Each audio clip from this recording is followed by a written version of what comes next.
Would it surprise you if I told you baseball's biggest moments aren't just about skill, but about sabotage, secret deals, and stories the league would rather you forget? From rigged bats to rigged lights, from hidden grudges to hidden microphones, the game you thought you knew is full of twists you'll never see on a stat sheet.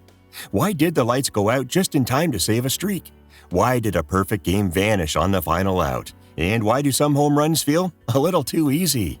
Welcome to Strike Zone, where we're about to dig into 5 of the weirdest, wildest, and most debated conspiracies in MLB history.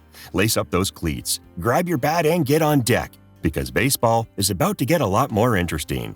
Let's play ball! First on our list today, we have MLB's pine tar conspiracy. Was it really just about the bat?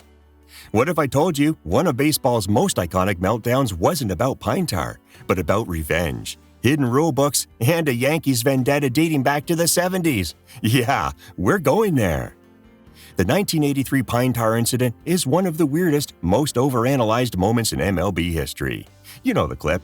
George Brett turns into a human missile after getting called out for too much pine tar. But behind the rage, there's a theory. One that says this wasn't about the bat. It was about payback. July 24th, 1983. Yankees versus Royals. Top of the 9th. Royals down 1. Brett steps up to face Goose Gossage and launches a 2-run bomb. But then, Billy Martin struts out of the dugout like he's about to file a lawsuit. Martin points to Brett's bat. The umps huddle like they just found contraband. Then, home run reversed. Brett loses his mind. The rule said no pine tar beyond 18 inches from the knob. Brett's bat had about 24 inches of the gooey goodness. But here's the kicker. That rule didn't actually make the batter out. It just meant that bat had to be removed from play. And Billy Martin knew that. Turns out, the Yankees had already measured Brett's bat weeks before and said nothing. They were saving that like a trap card in Yu-Gi-Oh! Waiting for the moment it would hurt the most. This wasn't just a rule call. It was a hit job. The Yankees and Royals had been going at it since the mid-70s. ALCS after ALCS. George Brett versus the Bronx. This was chess. Some fans believe a Yankees bat boy tipped Martin off. Others think umps were pressured by league brass, who may or may not have wanted a Yankees win. The league later reinstated the home run, and the game resumed weeks later in an empty stadium. Brett's bat got a spot in Cooperstown, and the conspiracy lived on. Was it a rule violation? Sure. Was it a Yankees ambush? Well, let's just say they didn't bring out the rule book for fun. At number 2 on the list, did the Astros take the fall for the whole league? You're not going to believe this, but the Astros weren't the only ones cheating. They were just the ones who got caught, on camera, on mic, and under the bus. Buzzers, banging trash cans, and a World Series ring that now feels like it came from a Cracker Jack box. But what if this wasn't about justice, but instead optics? After Mike Fiers played whistleblower in 2019, MLB launched a very public investigation. The Astros got shredded, but no players were punished. And other teams rumored to be doing the same thing? Nothing. Zip. Zilch. Not even a whisper. The MLB had already fined the Red Sox and Yankees for similar stuff in 2017. But when the Astros got exposed, it turned into a full-on media circus. Insiders like Trevor Bauer hinted everyone was at it. But only the Astros got the guillotine. Why? Because the MLB needed one villain. Some say it was a strategy. Scapegoat one team. Clean the slate quietly. Pretend it never happened. And how about Rob Manfred? He got to look tough without implicating more franchises or players. Fans didn't buy it. Players sure as heck didn't buy it. We all just watched the Astros burn, while everyone else got to light their own trash can fires off screen. So yes, the Astros cheated. But if you think they were the only ones, you're probably still using sticky stuff on your fantasy team. At number 3, did MLB juice the balls in 2019 and then deny it? In 2019, the home run became the base hit. Balls were flying. Pitchers were crying, and the MLB said, weird. Physicists got involved, the MLB got nervous, and the fans got suspicious because these weren't regular baseballs. They were 5 1/4 ounce, $7 nukes. In 2018, offense was down. In 2019, it exploded, and suddenly the average AAA call-up was hitting 20 bombs. The cause? The balls were different, lighter, bouncier, less drag. MLB first denied it, then backtracked, then blamed manufacturing variability. Of course they did. But MLB owns Rollins. They literally control the product.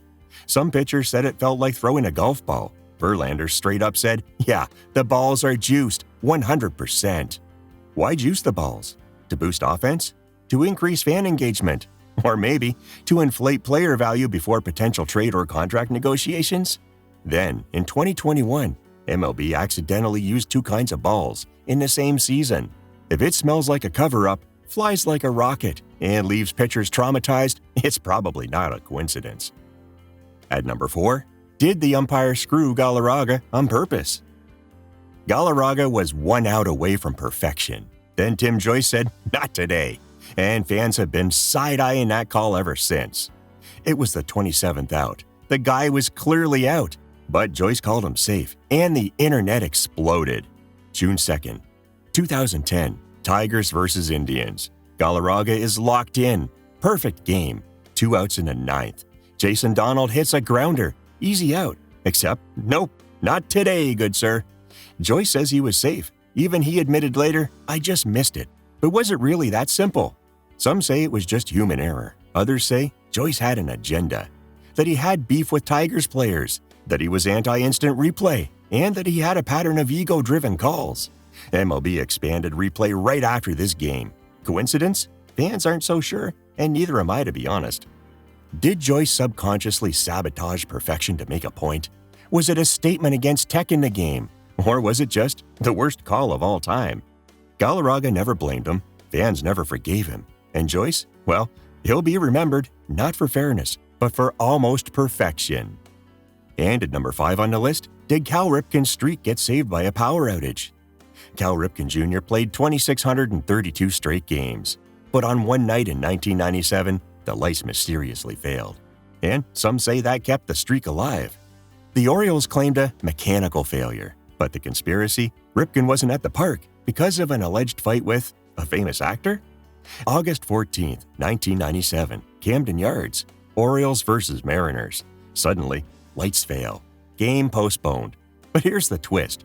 Ripken was allegedly dealing with a personal situation, off-site. The rumor. Ripken found his wife with a certain A-list actor. They got into a fight. He was too shaken, or too late, or both, to get to the stadium in time. So someone allegedly flipped the breaker. MLB has never confirmed any technical documentation about the failure. The Orioles had a lot to lose. Ripken was the franchise. The streak was gold. Was the outage a convenient save? No one was ever able to prove the story, but the lights going out, that's fact. And in baseball, sometimes the scorecard isn't the only thing that gets manipulated. And there you have it, 5 of MLB's most debated conspiracy theories. Which one do you think stands out as most likely to be true? What's your favorite MLB conspiracy theory that we might not have covered today? Let us know in the comments below. If you live for legendary breakdowns, epic rivalries, and the moments that made baseball history, subscribe to Strike Zone and join a community of real baseball fans. And if you enjoyed this video, don't forget to like, subscribe, and smash that notification bell to stay updated with all our latest content. Thanks for watching. Stay skeptical, stay subscribed, and we'll catch you in the next one.